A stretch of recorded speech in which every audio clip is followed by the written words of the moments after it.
Breaking news at 6, what the president is calling a double ceasefire. The last-minute change of course as lawmakers look to legislation to end the Iran war. War and peace demand more than politics. Then an update on the search for a fourth person presumed dead after a car plunged into the Willamette River. We're just trying to hopefully provide some closure to them. Plus, we just went sci-fi. This has, it just looks unreal. the discoveries astronauts made on a mission that sent mankind farther than we've ever been before. And later, we go inside the new Hillsborough ballpark for tonight's home opener. It's going to be a completely new experience. Well, we begin with breaking news first here at 6. This is a live look from the White House tonight as we learn more about the ceasefire deal between the U.S. and Iran that essentially stops the fighting for 2 weeks. And Iran's foreign minister confirming tonight he'll grant safe passage through the Strait of Hormuz. Thank you for joining us. I'm Christine Pitawanich. President Trump made the announcement in a post on Truth Social just an hour before a deadline the president set himself, threatening to bomb civilian infrastructure if Iran did not open the strait and end the war. Those threats drew sharp criticism from Democratic members of Congress who are renewing calls to limit President Trump's war powers. They pointed to an earlier post today in which the president warned that, quote, a whole civilization will die, end quote, if Iran did not make a deal by his deadline. Evan Watson joins us now in the newsroom. Evan, some really strong responses from those lawmakers. Yes, Christine, they called for all Americans, including their Republican colleagues, to reject threats of bombing civilizations and civilian infrastructure. New Jersey Senator Cory Booker in Portland for a book tour joined Oregon Senator Jeff Merkley and Oregon Representative Maxine Dexter in saying President Trump's threats of bombing Iran back to the Stone Age are indefensible. Tuesday afternoon, they called on Republicans to help them get the president to stand down. Hours later, Trump announced a tentative ceasefire agreement. The Democratic lawmakers said the war in Iran is unconstitutional, deeply unpopular, and harming the American people through higher prices on goods and services. I join with my colleagues here and other colleagues around this country with saying that the Senate and the House should be back in session, that we should stop an out-of-control president who is causing such harm to the American people and threatening to escalate a war that is already out of control. In his post about the 2-week extension, President Trump said the war is now, quote, close to a resolution. Christine? Yeah, Evan, any reaction from the lawmakers after President Trump pushed back his deadline? Yeah, Representative Dexter posted that the temporary ceasefire in Iran is good news, but she still believes Congress needs to return to D.C. and, quote, end the crisis, end quote, with a war powers vote. Appreciate you digging into this. Evan Watson reporting. Thank you, Evan.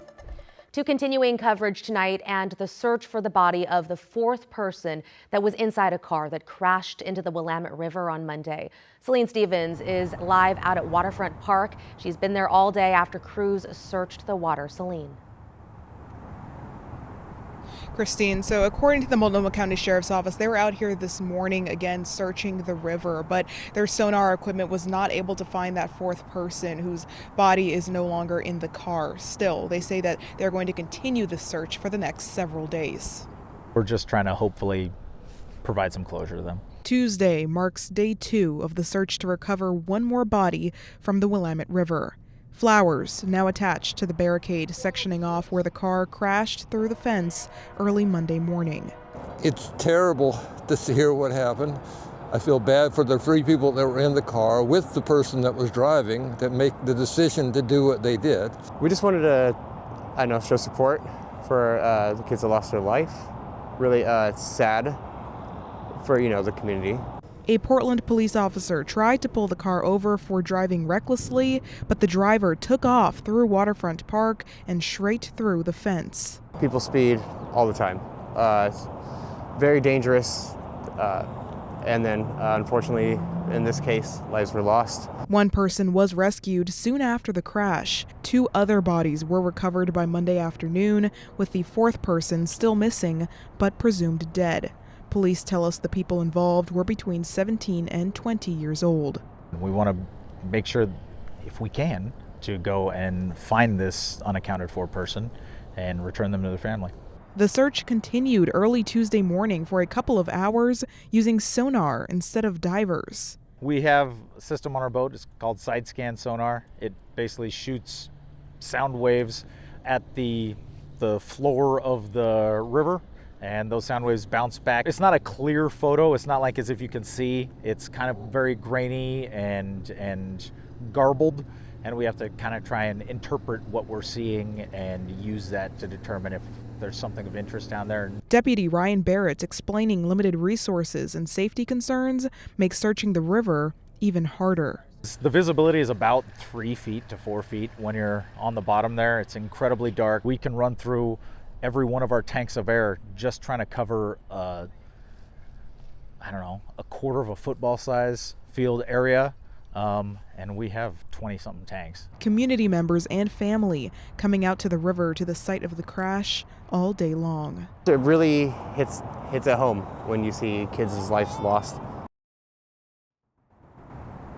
You can actually see that growing memorial there behind me on that barricade where the crash site is with the flowers all on it. Of course, family and friends have been coming all day long to pay their respects. Community members have been stopping by as well. But MCSO continued to emphasize just how difficult the conditions are that they're searching in. The river has low visibility, the water keeps moving, and they told me that that car has actually moved roughly 20 feet since yesterday. So you can only imagine how difficult it is to try and locate a person. But again, they say the search will continue. Christine? Celine Stevens reporting live for us from Waterfront Park. Thank you, Celine. In your headlines, Portland police need your help to find this 13-year-old boy who went missing today from southeast Portland's Mill Park neighborhood. Abraham Tuco was last seen leaving his home on his bike in the area of Southeast Taylor and 117th Avenue. Tuco is autistic, and police tell us if he's anxious or feels threatened, he could get defensive. He's 5 feet tall, weighing about 250 pounds. He was last seen wearing a black jacket, light-colored pants, and also riding a silver bike. Call 911 if you see him. Salem police are investigating a bicycle crash that left a 54-year-old man dead. It happened around 4:30 yesterday afternoon near the intersection of Pringle Road and Madrona Avenue Southeast. Emergency responders say the cyclist, Marvin Miller, fell off his bike into the road just as a utility van got a green light to turn on to Madrona. The van hit Miller and he died at the scene. The driver of the van is cooperating with investigators. And scientists say a whale that died after getting stranded in the Willamette River in Washington was malnourished and had internal injuries. The Cascadia Research Collective, along with members of the Chinook and Shoalwater tribes, examined the whale yesterday. They say it's likely that the whale was already struggling when it got stuck. The carcass will not be moved and will decompose naturally. Tribes will collect the bones for cultural use at a later date. A former Boeing mechanic is suing the company in a class action lawsuit, claiming employees weren't paid for all the time they worked. That includes walking from the parking lot to the facility, putting on safety gear, attending meetings during meal breaks, and missing rest breaks altogether. The unpaid time allegedly adds up to 10 to 20 minutes a day, costing workers up to $65 a week. In a statement, Boeing said, quote, "We follow all local, state, and federal employment laws."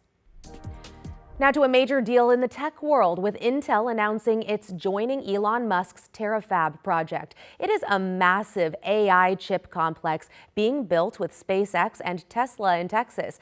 Intel posted a photo of CEO Lip Bhutan and Musk at the Hillsborough campus over the weekend. The goal is to produce chips that will power the future of AI and robotics.